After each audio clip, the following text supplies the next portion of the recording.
நந்தாவனத்தில் காணப்படுகின்ற மலர்களில் இருந்து வீசுகின்ற மனமானது நகரெங்கும் வீச, செந்தாமரையில் இருந்து வருகின்ற மனமானது மலை முகடு வரை செல்கின்ற அளவுக்கு இயற்கை வளம் பொருந்திய சிறப்போடு தட்சணாபூமி இருந்தது. அரகரா என்கின்ற மகாமந்திரமே நமது பாவத்தை போக்கி இறைவனின் பாதத்தில் நம்மை சேர்க்கும் என்று அந்த மக்கள் எல்லாம் அறிந்திருந்ததால் இறைவனே தஞ்சம் என்று அரகரா என்று சொல்லி அபயமிடுகின்ற பேரொளியும், இறைவன் மட்டுமே துதிப்பதற்கு தகுதியானவன் என்று அந்த மக்கள் அறிந்து சிவசிவா என்று சொல்லி துதிக்கின்ற பேரொளியும், தன்னிடம் உள்ள பணத்தை எல்லாம் மறைத்து வைக்காமல் பிறருக்கு உதவி செய்வதற்காக மடியில் பணத்தை போட்டு மார்குத்தும் பேரொளியும், முடியும் அடியும் இல்லாமல் எல்லை இல்லாமல் எங்கும் நிறைந்து காணப்படுகின்ற முதல்வனாகிய இறைவனை போற்றுகின்ற ஒளியும், பெண்கள் எல்லாம் முத்தாலே பாண்டி ஆடுகின்ற ஒளியும், மத்தாலே மடமட என்று மோறு கடைகின்ற ஒளியும், சமுத்திரத்தில் உள்ள முத்துகள் எல்லாம் முத்து குளிக்க வேண்டிய அவசியம் இல்லாமல்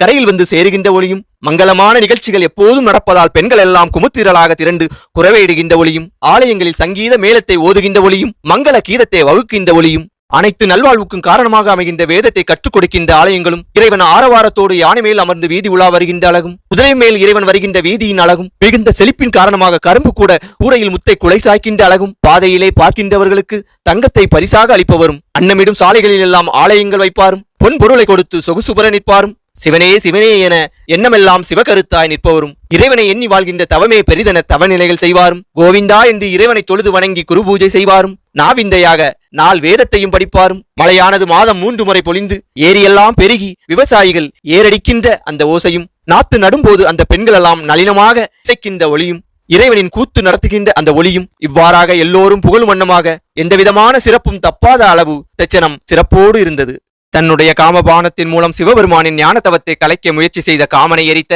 ஈசனுடைய திருப்பாதத்தை என்று மறவாத வண்ணம் பூவின் மனம் வீசுகின்ற கூந்தலை உடைய கன்னி பகவதியம்மன் பொருந்திடும் நகரியான சீமையின் குணமும் சொல்லிய பின்பு சிறந்திடும் தட்சணாபூமி தன்னில் இறைவன் வகுத்த நியமப்படி வாழ்கின்ற மக்கள் தர்ம நியாய நிலைதனை எவ்வாறு நிகழ்த்துகிறார்கள் என்பதை ஐயா சொல்லி வருகிறார்.